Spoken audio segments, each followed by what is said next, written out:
What's going on, everybody? We're finally live. Not like finally live. Well, I guess finally live. We're 2 minutes late, but that's okay. It's all good. What's everybody up to? Today's Thursday, right? I think. Yep, today's Thursday. Man, the days everything just merges together when you're in the coding zone. So who do we have here on Instagram?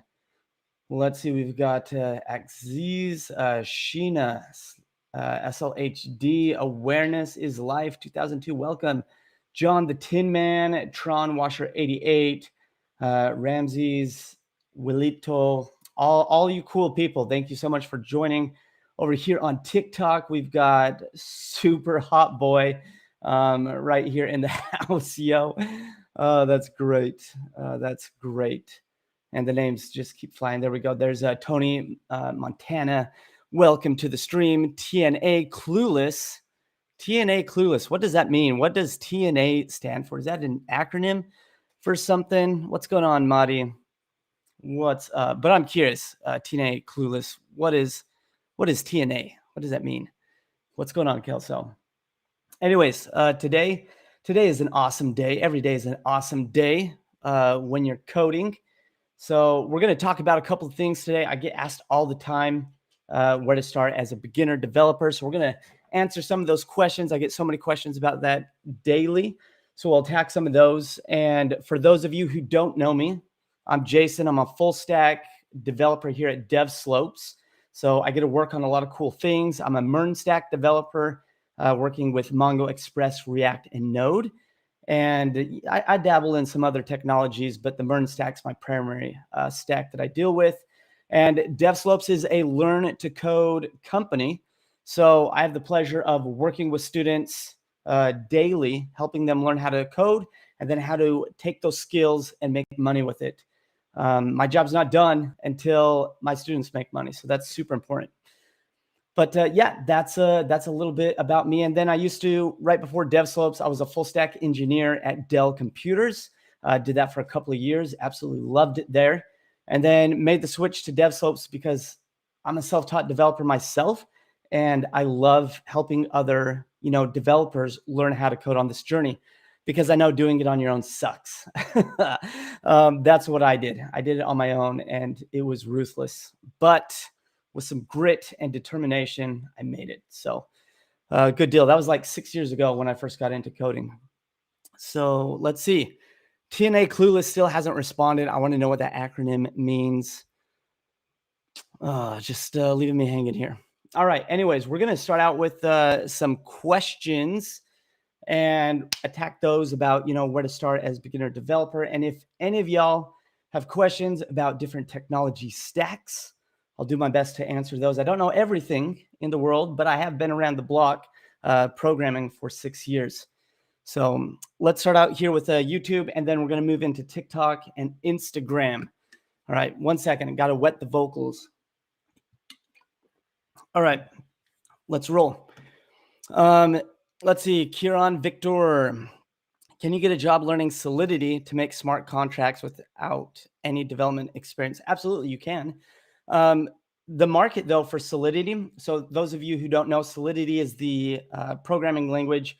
The Ethereum is the cryptocurrency on top of the Solidity blockchain there. So Solidity is the programming language.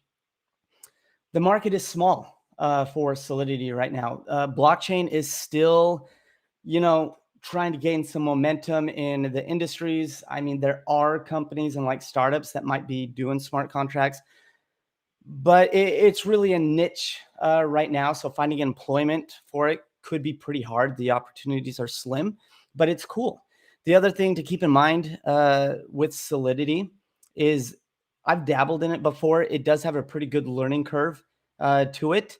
And because it hasn't been around as some of these other programming languages, the documentation is like so-so. Documentation is okay, and you're not going to be able to find a lot of examples and solutions for things that you're trying to figure out. But, there are Solidity developers, so there's people doing it, and you can definitely learn it as well and do it. Maddie asks, is developing the same as programming? Yep. Coder, developer, programmer, software engineer, all that stuff essentially means the same thing. Can you please explain what exactly a developer does? Okay, this is cool. A developer spends 90% of their time Googling and 10% of their time writing code, or even less time writing code if you're working for a company and have meetings. But you will spend 90% of your time, Googling solutions and trying to figure things out. All right, Shinshin, how to learn code fast and get a job if I'm a stupid and very slow learner. Well, first, to answer the first part of your question, you can't learn to code fast, okay? If people are under this impression that you can learn to code in 3 months and you're good, it's not going to happen. Learning to code is a journey, all right? It's going to take time. For the average person, I would say they could become proficient in programming in probably 9 months to a year. All right. So you were saying that you're a slow learner. Guess what? I was a slow learner when I first got into coding. It took me a year to land my first job. So after a year of being a self-taught developer, all right, I was able to finally get employed with a company and get my first actual developer position. I did do some freelance work in the meantime, but it took me a year to land a job. And I would consider myself, for programming, I was a slow learner. I had high expectations because I'm like, oh, I'm a logical thinker. I can, find patterns and recognize these things. And so I thought I'd pick it up super fast. Nope. I was the below average learning to code. It took me longer than most people. But you can do it. Consistency is all you need, and a clear guided learning path, knowing exactly what to learn, and you'll get there. But there's no fast route. Let's see. Which is better to start with for a starter, Python or C++? So here's where you should start as a beginner developer. The first thing you need to do is pick a learning path. All right. And what I mean by that is you need to decide, do you want to build mobile apps, websites, web apps, machine learning, AI? Do you want to build, robots that go to Mars? Like, what do you want to do as a developer? What kind of software do you want to build? And then that's going to determine your programming language. Now, C++, for an example, has a much steeper learning curve than almost anything out there. All right. C++ is just a crazy learning curve, and I do not recommend it for a beginner. Now, if you want to work on like embedded systems, build robots, like work for NASA, or build AAA games like Call of Duty or World of Warcraft, sure, C++, go for it. Python is awesome for a beginner. All right, it has a really nice, clean syntax to it. It's fairly easy to pick up. But again, you shouldn't learn Python or C++. You should learn what kind of the language for the type of software that you want to build. All right. Should I study formally college or teach myself? Becco, here's the thing. If you're here in the USA, don't waste your money on a college degree. Don't do it. All right. College isn't going to teach you the skills that you need to be successful in the industry. They've been doing the same thing for 20 years, teaching a computer science degree. They're forcing like really 2 enterprise languages down your throat. You're not getting enough hands-on experience, and you're not learning the basic practical skills of how to actually write code. All right. There's no practical use in it. So now I have heard if you're someone who is overseas, like outside of the US, that a computer science degree does help you get a visa if you want to come over here, to the US or whatnot. And so that's what I've been told as far as somebody who lives outside of the US. But if you're here in the US and you haven't done the computer science degree route, don't waste your time with it. If you do have your computer science degree, double thumbs up. That's great. What do you think? Which program is best for making a 2D tower defense game? If I was doing it, I mean, there's several different options that you could choose for this. I personally would use Unity 3D. You can make 2D games with Unity 3D. All right. Unity 3D is awesome. It uses C#. Are data analysts, data engineering, and data scientists all a part of the data science? If yes, does learning Python serve sufficient, or would one need other programming languages? I don't know a lot about that sphere of things, so I'm not going to answer that. I'm sorry.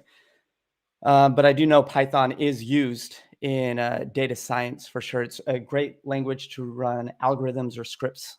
It's a good scripting language. When should I move to security? When you want to. Tips for a self-taught beginner and full stack developers without a computer science degree. Hey, see Ananda Krishnan. I would be happy to answer that question. I'm a self-taught developer myself. And long story short, self-taught developer, after, I don't know, 3 years, I ended up working at Dell Computers as a full stack engineer there. And now I'm here coding at DevSlopes, which is a learn to code company. And I'm also the teacher, mentor, instructor for our web academy. So I teach people how to code. So here's what it comes down to with self-taught. Okay. I did the self-taught road by myself. It sucked a lot. And here's why: because I felt lost the entire time. I didn't know if what I was learning was what I actually needed to be successful as a developer. I didn't know when I should start or stop doing tutorials and when I should start building my own projects. I didn't know when I was ready to start freelancing or getting a job, and I wasted a lot of time going down rabbit holes, learning things that I didn't need to learn.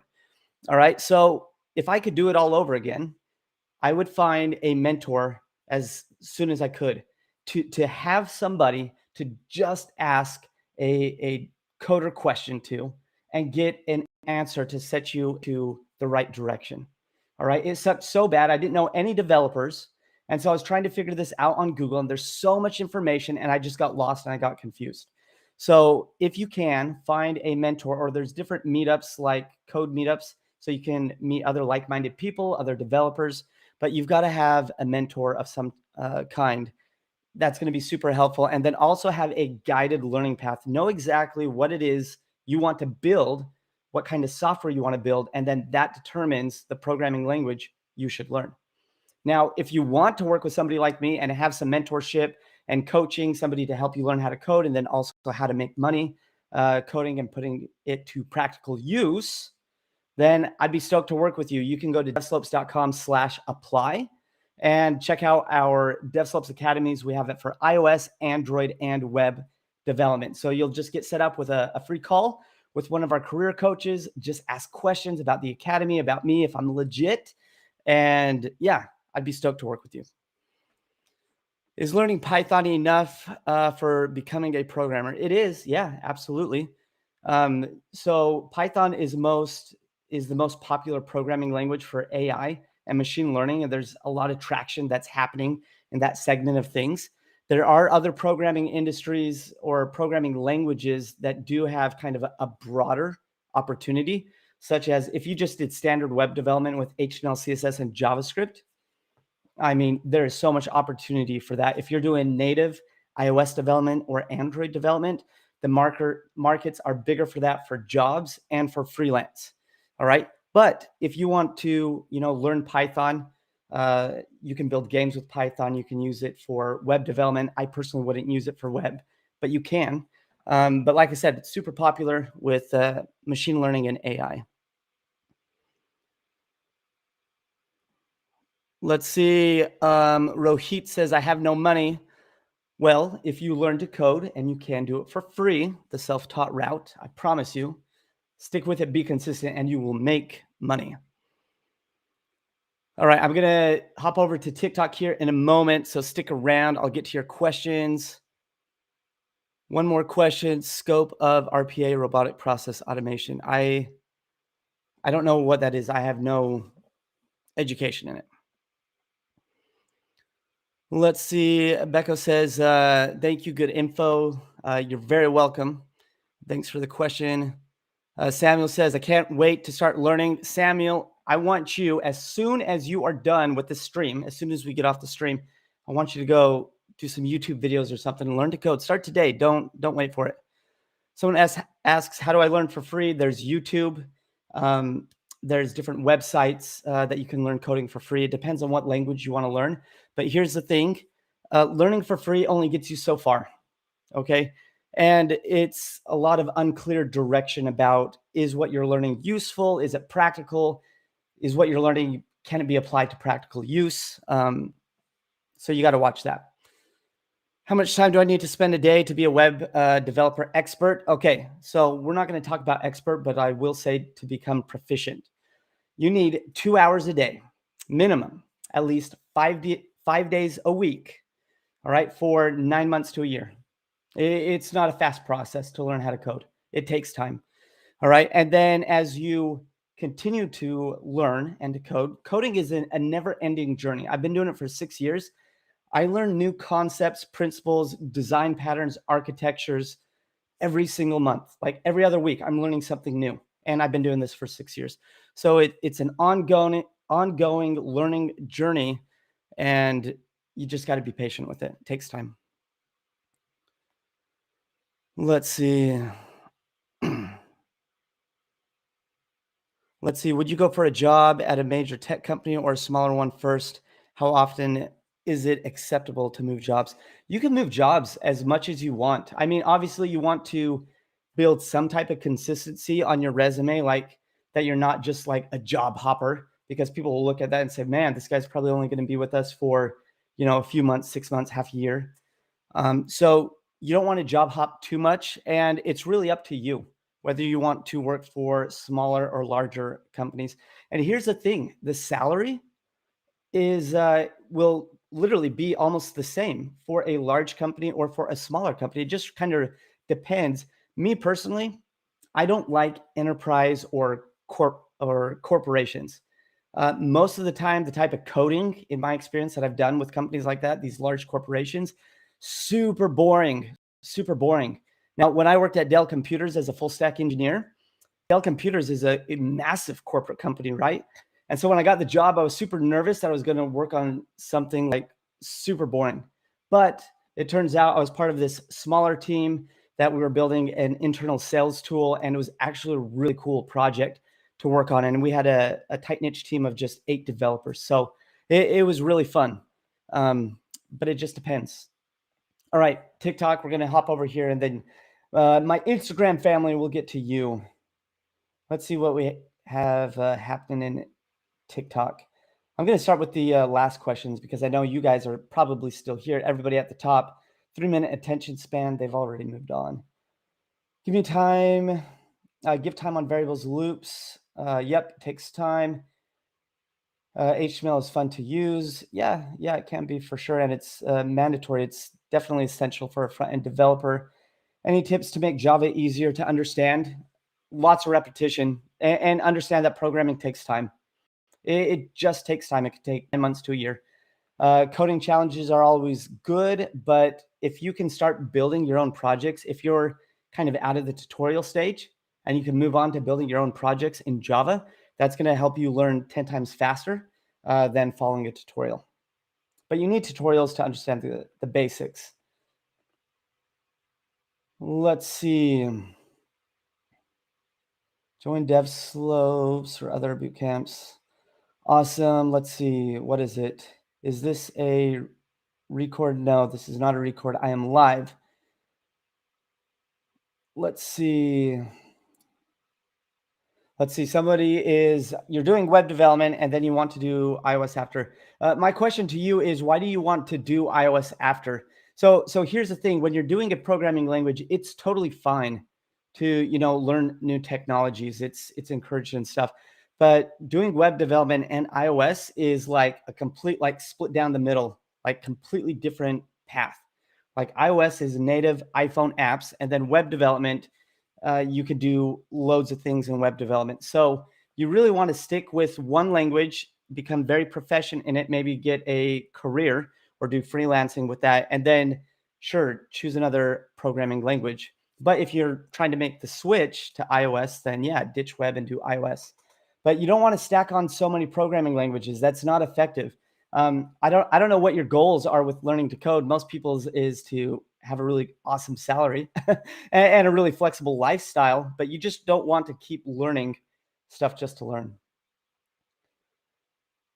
Let's see. Palestine. I'm a student at DevSlopes. It's so good so far. Palestine. Which academy are you in? Are you in the web, Android, iOS? I recognize your username. So awesome. Let's see. Java. Oh, this question went away. Let's see. Oh my gosh. Okay, I have to start at the top of the questions here. All right, I'll start talking here in a moment. Any advices says first year of computer science student. I mean, that's great if you're a computer science student. Okay, let me just tell you a reality here. Okay, my older brother is a computer science degree, has a bachelor's in computer science. Okay, so 4 years of college, and then it took him about 6 months to get a job. All right, let's just put it this way. I'm a self-taught developer. I did not do any college, no computer science degree, nothing. By the time my brother, my older brother, got his first job as a programmer, I was already making over six figures as a web developer, full stack developer. All right. And I got there in the same amount of time. And you know, he's just fresh out of the gates. And with the way that college teaches, he told me, he says, I still don't know how to code. Like, I learned these things over the course of 4 years in college. I've got my computer science degree. I know about computers and how they work. I've done some basic things, but I have no idea how to apply this to practical real world programs. He just didn't know. So that's just kind of my take on a computer science degree. You will learn 10 times faster if you're self-taught, and you don't need a computer science degree anymore these days to get a job. Flutter is a good programming language. I like Flutter a lot. It's good for freelance. If you're looking to get a job, you're not going to find a position with a company as a Flutter developer. Maybe if they're a small startup, you might find something, but the industry just hasn't adopted Flutter yet. What is an iOS developer? Do you make apps? Yep, you make iPhone apps. All right, we've got a little bit of time left. I'm going to hop over here to Instagram. Let's see, what do we have here? Welcome, everybody. Let's see. I was programming, learning C++, and then I saw you were love. Okay, thank you. Going through these questions. Come on, here we go. With such a busy schedule for myself, what is the best practice if I can't get 2 to 3 hours a day on learning to code? Official Mr. 300. I'm going to put it this way. I'm just going to say there is 2 to 3 hours a day. All right. And for me, when I was learning to code, I have a wife. Okay. I'm married. I had 3 kids at the time when I first started learning to code, and I had a full-time job. All right. So I was up at 4:30 every single morning. All right. Learning to code.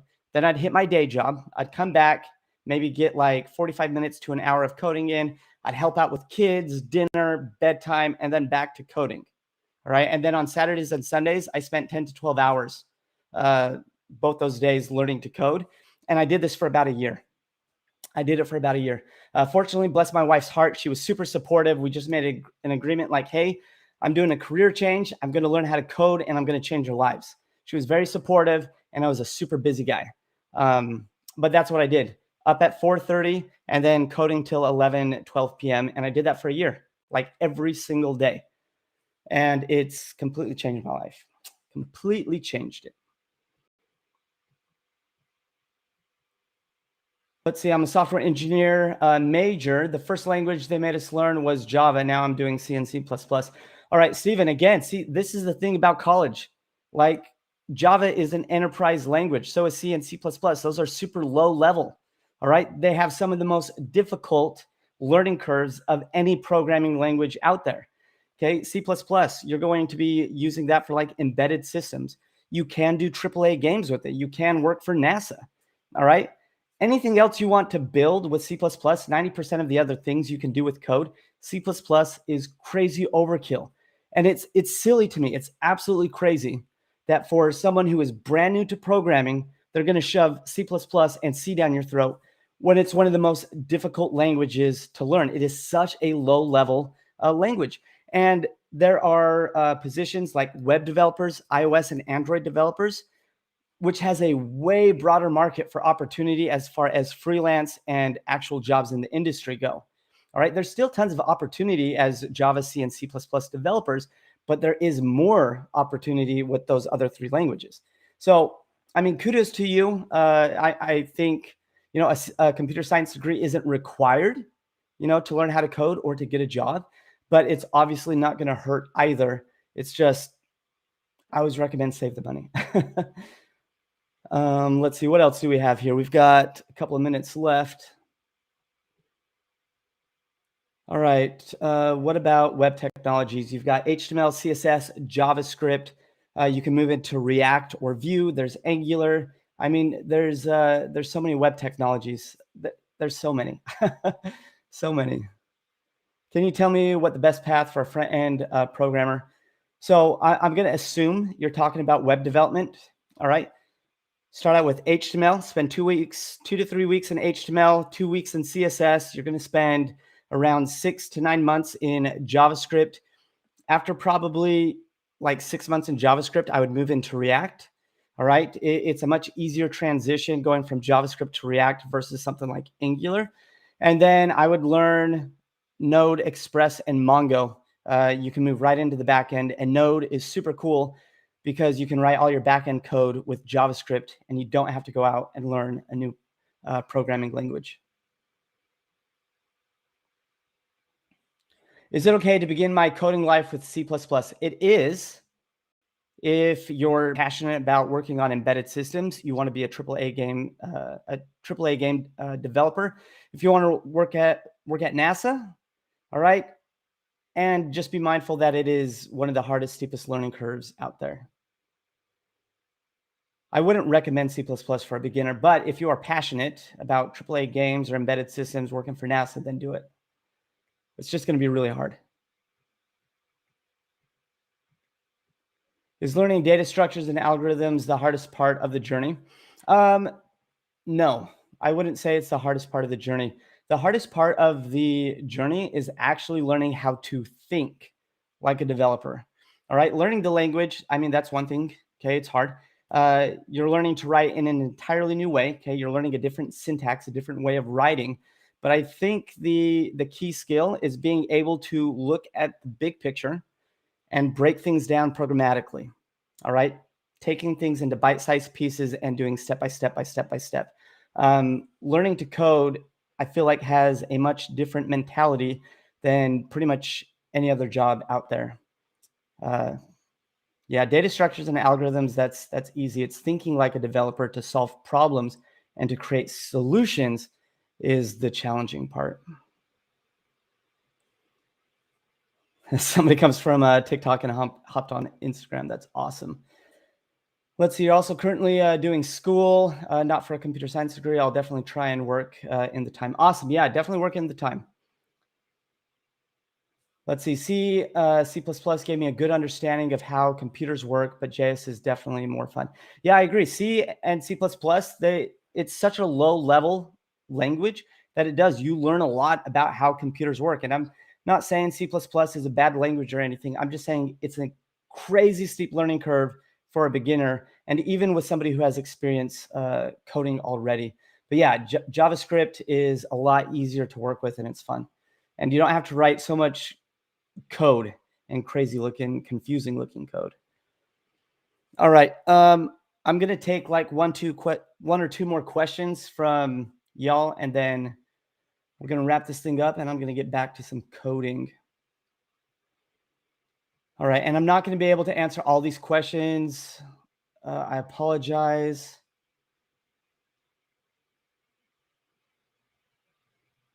Okay, I'm going to answer this question because it's kind of funny, okay? And I don't know what videos you're watching of me. It's Tesher, JR, or whatever. This is just kind of a funny question, all right? He asks, why are you fat in the videos and thin in live? I don't know what other videos you're watching. I don't know if you're actually watching a recap of these videos. But anyways, in previous videos that I've done for YouTube and other things, I'm a little bit huskier. But then I went to the hospital. I was in the hospital for a month in a medically induced coma for like 3 weeks. almost died, and I lost 30 pounds. So I'm a little bit thinner. So it just took almost dying to lose some weight.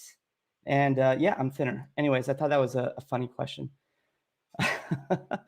Anyways, let's take one more question from TikTok and then YouTube. We'll get over here. Let's see. Someone's saying join DevSlopes. It's awesome. That's great. All right, I'm just scrolling to the bottom. I'm sorry, Instagram. We got to skip over these.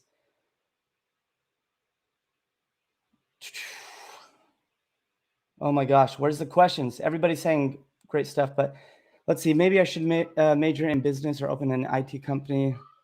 Oh, that's not a question. Come on, I want a question. I want a question. All right, Instagram. I'm sorry, I can't find a question. But let's see. Let's see what questions we have here. Let's see, prototyping for people interested. Okay, I have to scroll to the bottom. What do you prefer to work more, front end or back end? So I started out as a front end developer, and I was great with it and everything. And I loved building beautiful interactive UIs. Like it was so cool to code and build something that somebody's going to use and interact with, and it just looks amazing.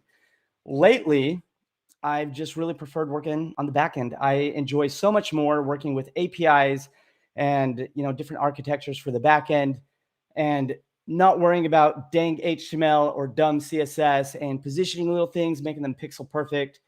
I just like back end development, working with the APIs. It's funner. It's just funner because I can work in just pure JavaScript and don't have to worry about the UI. Let the front end guy worry about that. But what's funny is I'm also the front end developer here at DevSlopes, so I have to do both.